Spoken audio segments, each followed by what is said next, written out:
오늘은 자기소개서라는 제목으로 말씀을 나누겠습니다. 우리가 취업할 때 반드시 작성해야 하는 것이 이력서와 자기소개서죠. 이력서는 그동안의 삶에 대한 어떤 기술이기 때문에 간략한 정보를 입력하는 거잖아요. 그래서 이렇게 특별한 여지가 별로 없습니다. 왜냐하면 창의성이 필요한 서류가 아니기 때문이죠. 근데 문제는 이제 자기소개서인데요. 자기소개서를 요즘 젊은 사람들은 줄여서 이제 자소서 이렇게 부릅니다. 자소서. 서류 면접에서 이 자소서가 승부처인 거예요. 그래서 온갖 미사 여구를 그 자소서에 다 이제 넣어야 하는 것입니다. 그러니까 글짓기 실력을 발휘해야 되는 거죠. 그래서 오죽하면 자소서를 자소서라고 말하지 않고 뭐라고 부르죠? 자소설이라고 부릅니다. 그러니까 내 소개를 해야 되는데 소설을 써야 되는 거죠. 막 이제 가미해서 붙여서 써야 되는 것입니다. 제가 구글링을 해보니까 자기소개서를 쓰는 법이라는 한 이미지가 있더라고요. 그래서 제가 가져와 봤는데 이 맥도날드에서 일하는 한 청년, 글쎄요, 한 사람이었던 것 같아요. 근데 맥도날드에 보면 여러분 그 드라이브 스루라고 아시죠? 아시죠? 네, 제가 굳이 이거 영어 이렇게 번역 안 해드려도 되죠? 1부 때 잘 못 알아들으시는 것 같더라고요. 네, 그래서 그 드라이브 스루에서 이제 아르바이트를 하는 사람인 것 같은데 그분이 자소서는 이렇게 써야 된다는 거예요. 보여주세요. 저는 서비스 업계에서 200억 달러의 수익을 창출해내는 한 다국적 기업의 관계자였습니다. 그 안에서 자동차 산업과 협력하는 일을 했습니다. 자소서는 이렇게 써야 된다는 거예요. 실제는 뭐예요? 맥도날드 드라이브 스루 아르바이트. 그런데 이렇게 자소서를 써야 취업에 유리하다는 것입니다. 물론 맥도날드 아르바이트는 절대로 하찮은 일이 아닙니다. 저는 이분들이 있어서 얼마나 감사한지 몰라요. 굳이 매장에 들어가지 않아도 제가 필요한 음식을 차 안에서 이렇게 받을 수 있으니까 얼마나 좋습니까? 그런데 그렇다고 해서 200억 달러의 수익을 창출해내는 다국적 기업에서 자동차 산업과 협력하는 일을 하는 건 아니죠. 그런데 이제 이렇게 포장을 잘 해야 되는 것입니다. 이게 자소설이에요. 자소설. 근데 여러분, 이 땅의 청년들이 왜 이렇게 하냐면 이게 현실이기 때문입니다. 워낙 취업이 어려우니까 자소서를 자소설로 둔갑시켜야 되는 거죠. 제가 설교 제목을 자기소개서라고 정하고 나니까 우리 교회 교역자들이 한 2년 전에 이제 우리 교회 부임할 때 이제 저도 막 부임해서 이제 제가 부교육자들을 청빙하는 과정에 있어서 이제 우리 교회 교역자들이 저에게 이제 서류를 내지 않았겠어요? 자기소개서를 어떻게 썼는지 궁금하더라고요. 그래서 오랜만에 다시 한번 찾아봤습니다. 저는 파일로 다 이제 보관을 하고 있거든요. 자기소개서가 궁금한 이유는 이거였어요. 우리 부교육자들도 혹시 자소설로 쓰진 않았을까? 그게 궁금해서 이제 찾아봤더니 그렇더라고요. 먼저 우리 박영식 전사님 자기소개서를 보여드리겠습니다. 보여주세요. 아주 인상적인 것은 저 머리 스타일이죠. 이력서 사진입니다. 뭔가 저 머리 스타일이 하나님과 가까워지고 싶다는 아주 그런 강한 메시지를 내포하고 있는 게 아닌가 생각이 돼요. 장단점을 쓰는 자기소개서는 이렇게 썼더라고요. 여러분 글씨가 보이시겠지만 제가 읽어드리겠습니다. 인상이 선하다는 이야기와 함께 있으면 편하다는 피드백을 많이 듣습니다. 사람들과의 관계를 맺을 때 저의 이야기를 편안하게 오픈하고 다른 사람이 자신의 이야기를 오픈하였을 때 집중해서 잘 들어주는 것과 다른 사람이 다가올 때 편안하다고 느끼도록 해주는 것이 저의 장점이라고 생각합니다. 뭔 얘기인지 잘 모르겠어요. 네, 성격은 느긋한 편입니다.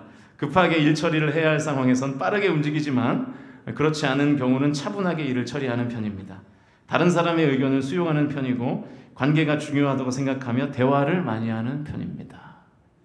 우리가 이제 박영식 전사님은 2년을 겪었잖아요. 자소서인 것 같아요? 자소설인 것 같아요? 제가 볼 때 자소서가 맞는 것 같아요. 우리 박영식 전사님 딱 지금 본인의 자기소개를 잘 한 것 같습니다. 또 이상천 전사님도 봐야 되잖아요.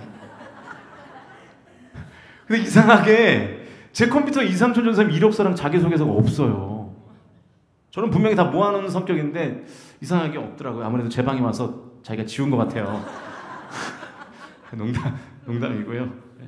아마 부교육자를 통해서 받은 것 같은데 기억이 없습니다. 그래서 없어요. 설교 준비해야 되니까 그거 달라고 하기도 좀 그렇잖아요. 그래서 준비를 못했습니다. 제가 찾아본 김에 제 것도 좀 찾아봤어요. 제가 울산 성광교회 담임 목사에 지원을 할 때 서류도 오랜만에 봤습니다. 화면에는 없습니다. 그냥 말로만 해드릴게요. 저도 비교적 솔직하게 썼더라고요. 이제 담임 목사 청빙 서류에는요 질문이 많아요. 그러니까 왜냐하면 담임 목사의 어떤 생각이나 어떤 가치관이나 철학 이런 것들을 이제 청빙 위원들이 이제 알아야 되기 때문에 질문들이 많은데 울산 성광교회에 대한 이해도를 묻는 질문이 있었어요. 저도 기억을 못하고 있다가 이제 최근에 엊그제 다시 한번 찾아보니까 울산 성광교회에 대한 어떠한 이미지를 갖고 계십니까? 뭐 이런 비슷한 질문이었는데 제가 잘 모르겠다고 썼더라고요. 왜냐면 실제로 잘 모르니까요. 저 울산 성광교회 잘 몰랐거든요. 물론 홈페이지에 들어가서 보긴 봤는데 뭐 홈페이지에 뭐 정보가 있습니까? 근데 보통 이제 여러분 회사의 이미지를 어떻게 생각하십니까? 그럼 어떻게 쓰죠? 잘 또 포장해서 뭐 좋은 회사로 뭐 좋은 교회를 이렇게 쓰잖아요. 근데 저는 뭐 쓰긴 썼는데 그냥 잘 모르겠다는 취지의 내용을 썼더라고요. 사례비에 대한 견해를 묻는 질문도 있었습니다. 네. 보통 어떻게 쓸까요? 저는 목회자니까 물질은 신경 쓰지 않습니다. 얼마를 받게 되든 하나님 주신 것을 알고 감사히 이렇게 목회하겠습니다. 이 정도 쓰잖아요. 그죠? 저는 어떻게 썼을 것 같습니까? 김규철 씨 1부 때도 저 얘기를 하시더니 또 네. 제가 좀 돈에 욕심이 있어 보이나 봐요. 네. 제가 이렇게 썼더라고요. 잠언 30장 8절의 아굴의 기도를 인용했더라고요.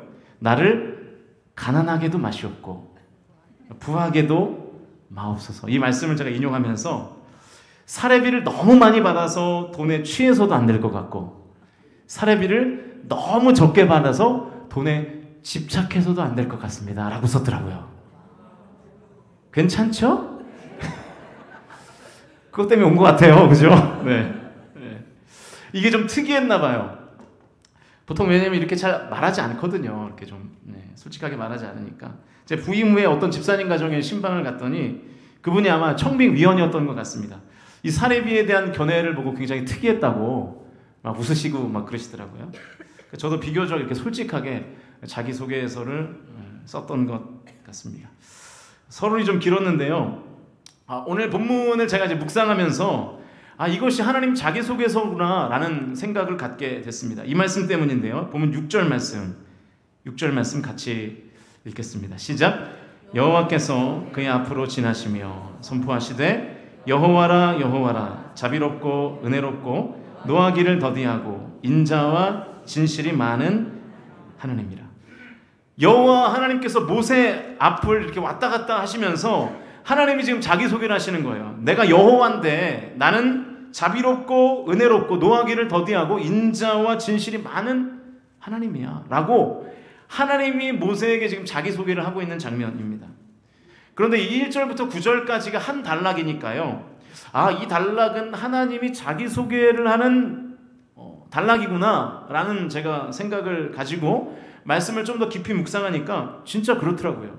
그래서 오늘 본문에서 하나님이 자기 자신을 어떻게 소개하는지에 대한 이야기를 좀 나누겠습니다. 먼저 우리가 전제를 해야 할 한 문장이 있는데요. 그것은 오늘 본문에 나타난 하나님의 자기소개서, 하나님의 자소서는 자소설이 아니라는 거예요. 조금 전에 그 맥도날드 아르바이트처럼 하나님께서 있지도 않는 거를 막 붙여가지고 하나님이 자기소개하지 않으신다는 것입니다. 여러분, 하나님은 있는 그대로 저와 여러분과 함께 하실 줄로 믿습니다. 그러니까 하나님이 그렇게 소개하셨다면 하나님은 그런 분이세요. 이 믿음을 가지고 우리가 오늘 설교를 들으시면 좋겠습니다. 1절 말씀 우리 같이 읽어보죠. 1절 읽겠습니다. 시작. 여호와께서 모세에게 이르시되 너는 돌판 둘을 처음 것과 같이 다듬어 만들라. 내가 깨트린 처음 판에 있던 말을 내가 그 판에 쓰리니. 자, 1절 말씀에서 하나님께서 자기를 은연중에 소개하고 계시는데 저는 이렇게 한 문장으로 정리했습니다. 두 번째 기회를 주시는 하나님. 두 번째 기회를 주시는 하나님. 여러분, 하나님이 이미 돌판에 글씨를 써서 십계명을 주셨어요. 그 내용이 출애굽기 31장에 나오는데 18절 말씀입니다. 우리 같이 읽어보겠습니다. 시작. 여호와께서 시내산 위에서 모세에게 이르시기를 마치신 때에 증거판 둘을 모세에게 주시니 이는 돌판이요 하나님이 친히 쓰신 것이더라. 하나님께서 이미 오리지널 10계명을 주셨어요.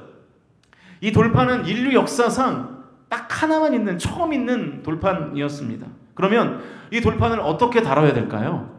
소중히 다뤄야죠. 아주 황송하게, 아주 귀한 것으로 다뤄야 되지 않겠습니까? 그런데 모세가 이걸 어떻게 했죠? 들고 내려오다가 금송아지를 숭배하는 이스라엘 백성들을 보고 화가 나가지고 그 돌판을 던져버렸어요. 이성을 잃은 거죠. 그래서 하나님이 직접 쓰신 그 돌판을 땅바닥에 던져버린 것입니다. 화가 나서 던졌어도 돌판이 멀쩡하면 괜찮은데요. 그 모세가 하나님께 돌판을 받을 때 그 장소가 시내산이거든요. 여러분 시내산 가보신 분은 아시겠지만 시내산은 돌산입니다. 온통 다 돌이에요. 돌에다가 돌판을 던졌으니 그 돌판이 어떻게 됐을까요? 다 깨져버린 것입니다. 박살이 난 거예요. 저는 모세의 분노가 충분히 이해됩니다. 그러나 여러분 하나님의 마음은 어떻겠습니까? 야, 쟤는 내가 직접 써준 건데 저거를 던져버린다 쟤. 이러시지 않았을까요? 아마 하나님이 좀 당황하셨을 것 같아요.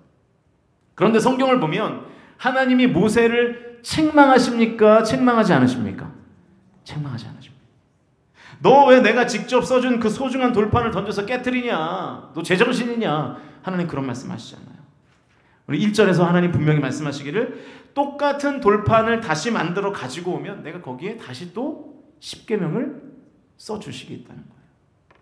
여러분 하나님 어떤 분이십니까? 한 사람을 위하여 똑같은 일을 다시 반복해 주시는 하나님이신 줄로 믿습니다. 하나님은 저 여러분을 귀찮아하지 않으십니다. 요나 선지자를 보십시오. 요나서 1장을 보면 하나님께서 요나에게 니느웨에 가서 너희들 곧 망하게 될 거라고, 심판받게 될 거라고 메시지를 전하라 그러죠. 그런데 요나가 명령에 순종하지 않습니다. 하나님 말씀 안 들어요.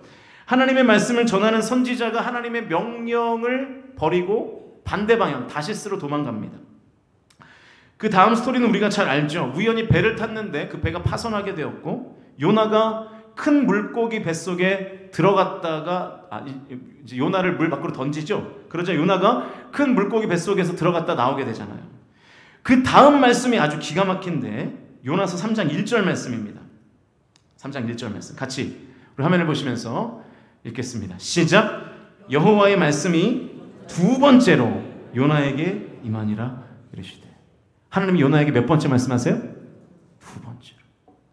하나님이 요나에게 똑같은 말씀을 다시 똑같이 두 번째로 하시는 거예요. 일어나 저 큰 성읍 니느웨로 가서 내가 내게 명령한 바를 그들에게 선포해라. 똑같이 하나님께서 요나라는 선지자에게 두 번째 기회를 주십니다. 역시 하나님 어떤 분이십니까? 요나 한 사람을 위해서 두 번의 기회를 주시는 분이시죠. 모세가 깨트린 돌판을 다시 써주시는 하나님, 불순종한 요나를 다시 불러들여서 다시 사명을 주시는 하나님, 두 번째 기회를 주시는 하나님이십니다. 한 가지 예를 더 살펴보면요, 예수님께서 베드로를 이렇게 다루시죠. 베드로를 위해서도 똑같은 일을 두 번 하십니다. 누가복음 5장에 보면 맨 처음에 시몬을 부르실 때 이런 일이 있었죠. 그날이 어떤 날이었냐면 베드로가 밤새 그물질을 했는데 한 마리도 잡지 못한 날이었습니다. 그때 예수님께서 베드로에게 이렇게 말씀하시죠. 저 깊은 데에 가서 그물질 해봐. 그러면 물고기를 잡을 거야. 시몬이 그 말씀에 의지해서 그물을 내리니까 그물이 찢어질 정도로 많은 물고기를 낚게 되었습니다. 그 일이 있고 난 뒤에 이제 예수님이 베드로에게 이렇게 말씀하시죠. 너는 이제 물고기 낚는 어부하지 말고 사람 낚는 어부해라. 그런데 예수님이 십자가에 달리시고 나서 베드로가 어떻게 하냐면 예수님을 부인하고 소명을 다 잃어버립니다. 베드로가 부활하신 주님을 만나고 나서도 사람 낚는 어부의 사명을 감당하지 않아요. 분명히 예수님이 사람 낚는 어부 되라고 말씀하셨는데 베드로가 뭐라고 하는지 아십니까? 요한복음 21장 3절입니다. 읽겠습니다. 시작. 시몬 베드로가 나는 물고기 잡으러 가노라. 부활하신 주님 만나고 난 뒤에요. 그런데도 뭐 하겠다는 거예요? 다시 물고기 잡으러 가겠다는 거예요. 사람 낚는 어부 안 하겠다는 거예요. 이때 베드로를 다시 부르기 위해서 주님이 이렇게 하시죠. 요한복음 21장 6절 말씀 읽겠습니다. 시작. 이르시되 그물을 배 오른편에 던지라. 그리하면 잡으리라 하시니 이에 던졌더니 물고기가 많아 그물을 들 수 없더라. 할렐루야. 예수님 똑같은 일을 다시 반복하세요. 다시 베드로에게 너 그물 던져봐. 이번에는 오른편에 던져봐. 그랬더니 153마리라는 물고기를 잡게 되죠.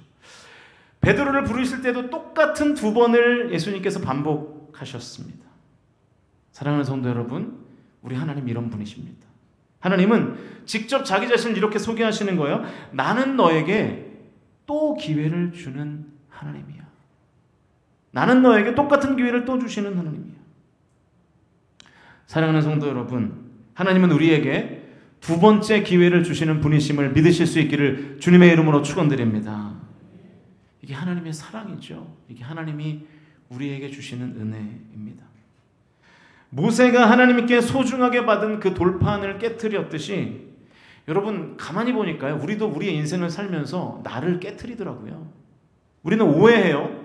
다른 사람이 나의 인생을 깨트렸다고 오해합니다. 어떠한 고난이 나의 인생을 깨트렸다고 오해해요. 어떤 상황과 현실이 나를 깨트렸다고 오해합니다. 그런데 여러분 저를 봐도 그렇고요. 목회를 하면서 성도들을 보면 볼수록 나를 깨트리는 것은 다른 사람이 아니던데요. 나를 깨트리는 것은 상황과 현실이 아니던데요. 나를 깨트리는 것은 결국에 나 자신이더라고요. 왜냐하면 똑같은 상황과 현실을 겪는 어떤 사람은 자기 자신을 깨트리지 않더라고요. 자기 자신이 깨지지 않더라고요. 그런데 왜 나는 그 상황과 현실을 맞닥뜨렸을 때 깨집니까?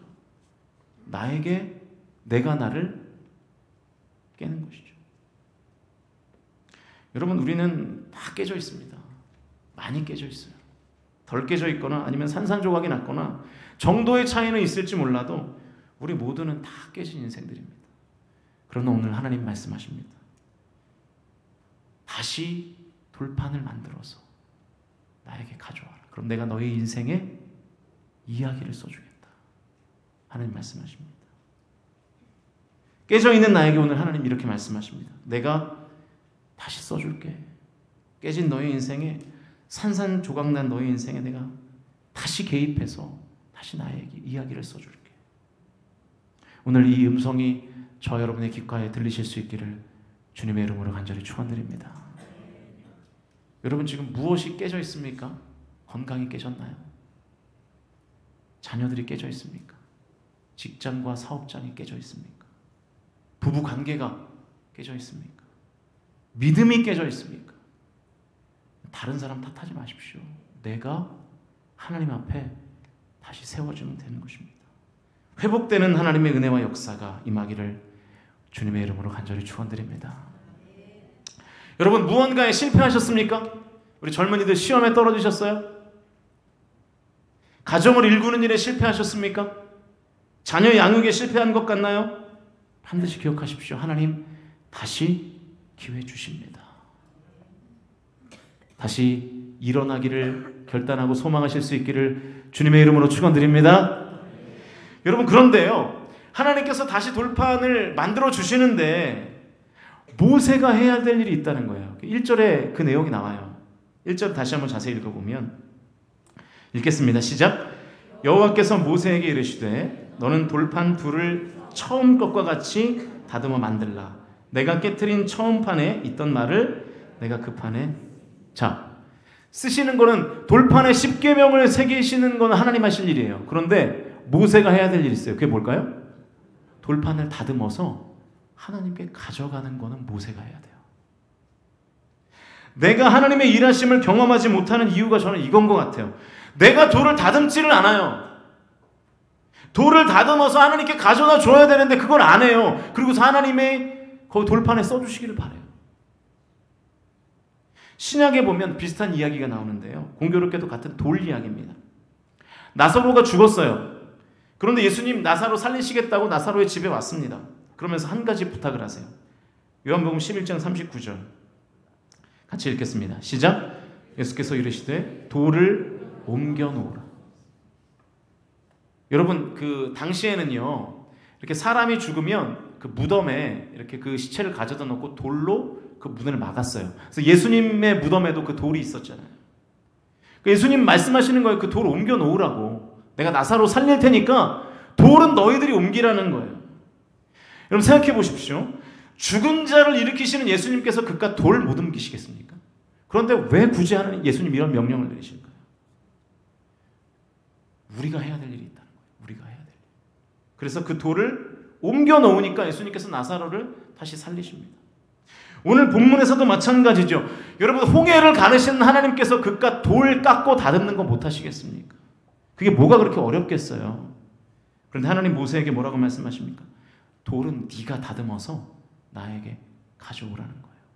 그러면 내가 거기에 10계명을 기록해 주겠다는 것입니다. 그래서 모세가 여러분 하나님의 명령에 순종합니다. 본문 4절 말씀 같이 읽어보죠. 시작. 모세가 돌판 둘을 처음 것과 같이 깎아 만들고 아침에 일찍이 일어나 그 두 돌판을 손에 들고 여호와의 명령대로 시내산에 모세가 돌 깎아 갔어요. 다시 시내산에 올라갔습니다. 사랑하는 성도 여러분, 여러분 왜 하나님의 임재를 경험 못하는지 아십니까? 왜 하나님의 능력을 경험 못하는지 아세요? 이 이유 때문입니다. 성도가 성도의 일을 하면 하나님도 하나님의 일을 하십니다. 다시 한번요. 우리가 하나님께서 맡겨주신 우리의 일 그거 감당하면 하나님은 하나님의 일을 하시는 거예요. 저를 한번 따라해 보시겠습니까? 성도가 성도의 일을 해야 하나님도 하나님의 일을 하신다.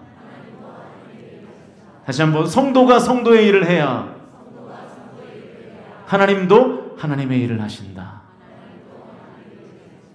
믿으실 수 있기를 주님의 이름으로 축복합니다. 저는요 요즘 들어 여러분 저는 좀 그런 소망이 있어요. 저와 여러분의 삶에 정말로 좀 하나님의 일하심이 나타나면 좋겠어요.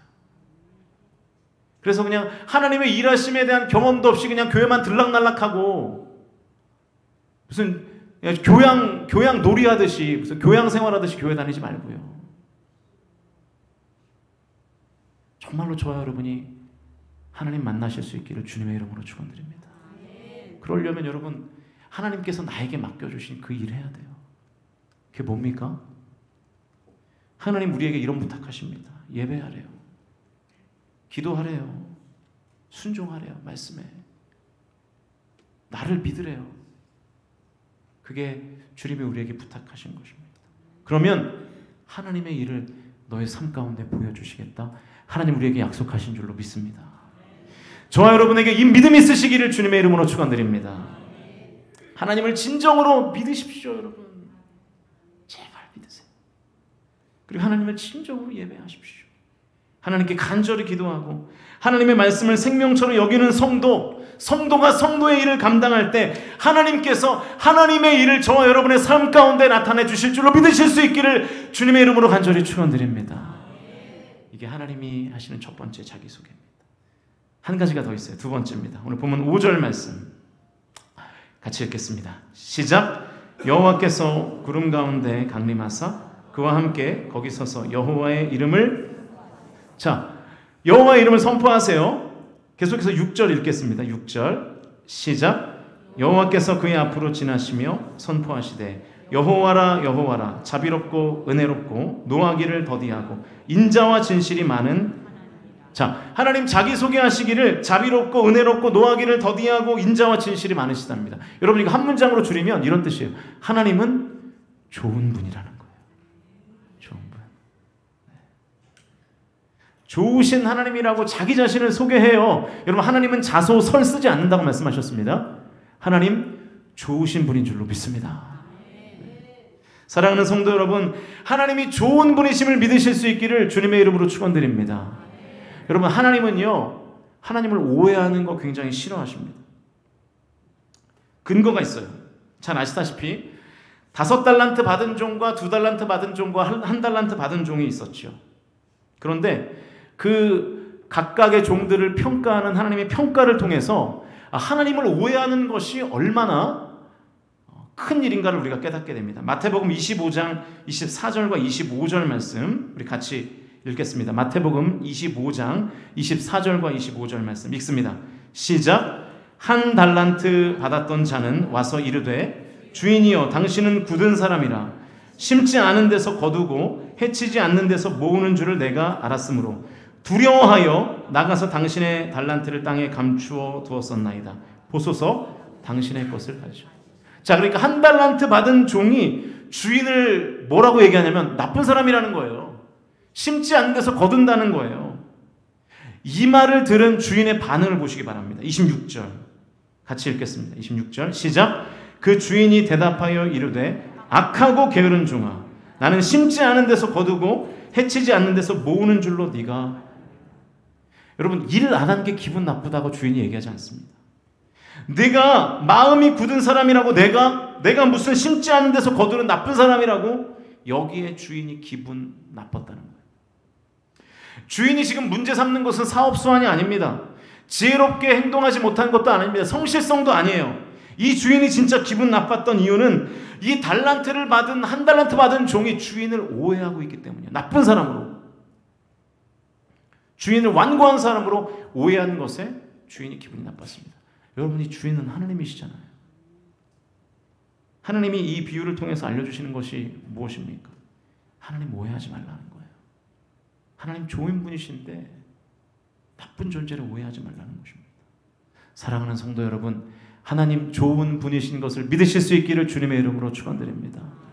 그러므로 하나님이 명하시는 일도 다 좋은 일입니다.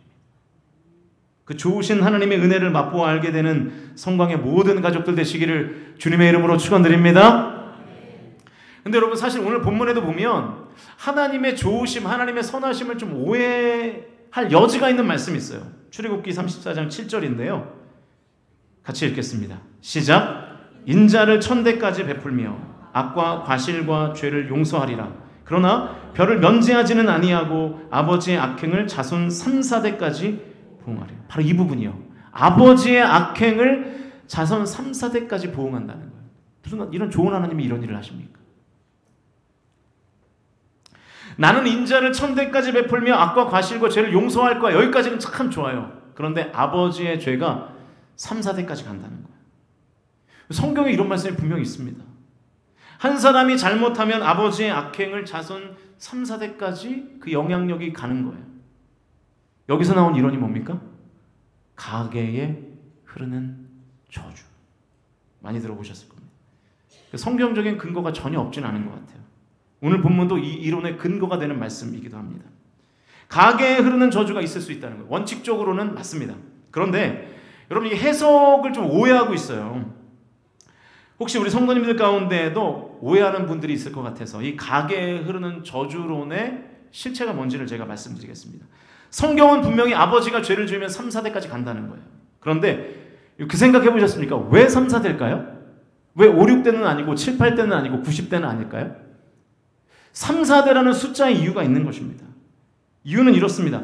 출애굽 당시에 이스라엘 백성들이 살던 한 가정의 단위가 3, 4대였기 때문이에요.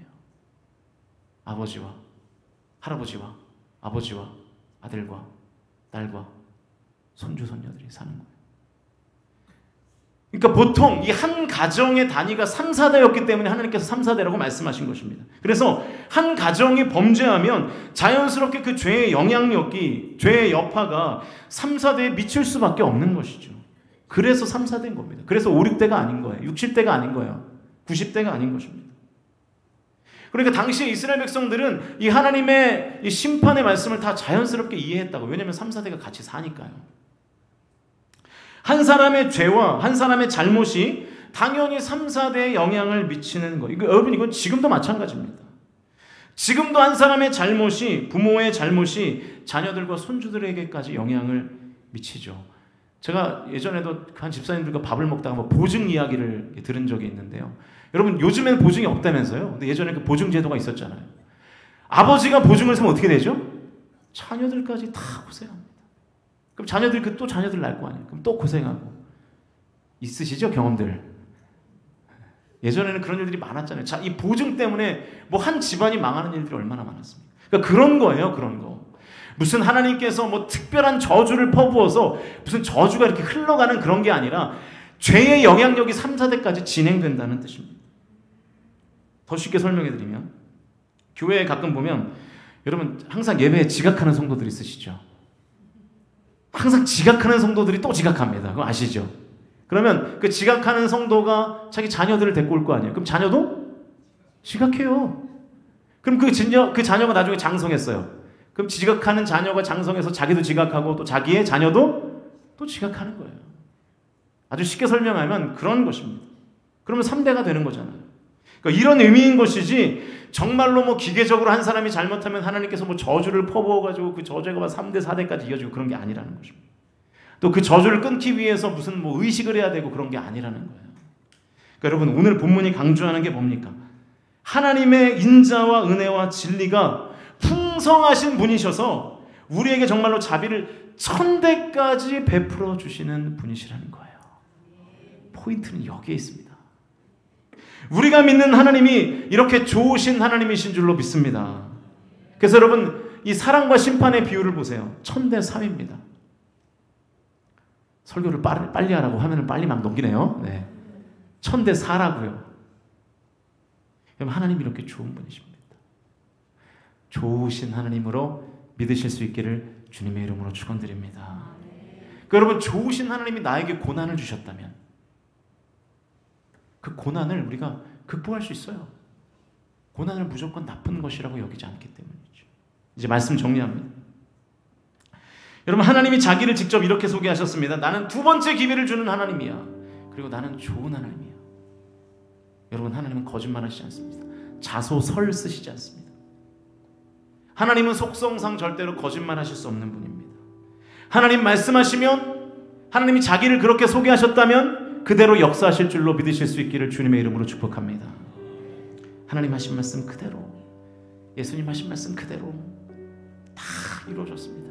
사랑하는 성도 여러분, 성도로서 성도의 일을 하십시오. 성실하게 하십시오. 돌 깎는 일을 하나 하시면 돌 깎으세요. 배 만들려고 하시면 배 만드세요. 그러면 하나님께서 하나님의 손으로 그 돌 위에 그를 새겨주실 줄로 믿습니다. 여러분 인생이 다 깨졌습니까? 여러분의 삶에 소망이 보이지 않으세요? 아, 내 인생은 여기서 끝이구나. 아닙니다. 하나님 다시 기회 주십니다. 여러분이 하실 일은 돌 깎아서 하나님께 드리는 것밖에 없어요. 그럼 거기에 여러분의 인생이라는 돌에 하나님께서 여러분의 인생의 이야기를 다시 써주실 줄로 믿으실 수 있기를 주님의 이름으로 축복합니다. 여러분 하나님 좋으신 분입니다. 하나님 선하심 의심하지 마시고요. 하나님 말씀하시고 하나님께서 가르쳐주시는 모든 일들 지키십시오. 여러분 예배하세요. 기도하십시오. 순종하십시오. 하나님 말씀대로 사십시오. 그럴 때에 하나님의 선하심이 저 여러분의 삶 가운데 나타나게 될 줄로 믿습니다. 여러분 선하신 하나님을 오해하지 마세요. 그래서 1달란트 받은 종처럼 받은 것마저 빼앗기는 일이 없기 바랍니다. 2달란트, 5달란트 받은 종처럼 하나님을 오해하지 않고 잘 이해해서 또 2달란트를 남기시고 또 5달란트를 남기시는 저와 여러분이 다 되실 수 있기를 주님의 이름으로 간절히 축원드립니다.